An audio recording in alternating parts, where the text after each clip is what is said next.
পাবনা-ঢাকা মহাসড়কে সাঁথিয়া উপজেলার পূর্ব বনগ্রাম এলাকায় যাত্রীবাহী বাস ও পাথর বোঝাই ট্রাকের মুখোমুখি সংঘর্ষে ৩ জন নিহত হয়েছেন। এ ঘটনায় আহত হয়েছেন আরও অন্তত ১০ জন।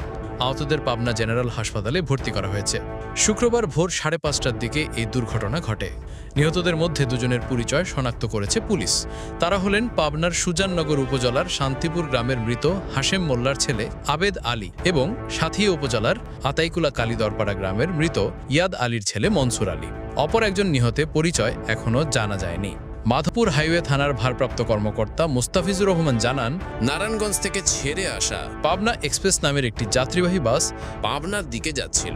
পথে পূর্ব বনগ্রাম এলাকায় বিপরীত দিক থেকে আসে একটি পাথর বোঝাই ট্রাকের সঙ্গে বাসটির মুখোমুখি সংঘর্ষ হয়। এতে ঘটনাস্থলেই ৩ জন যাত্রী নিহত হন।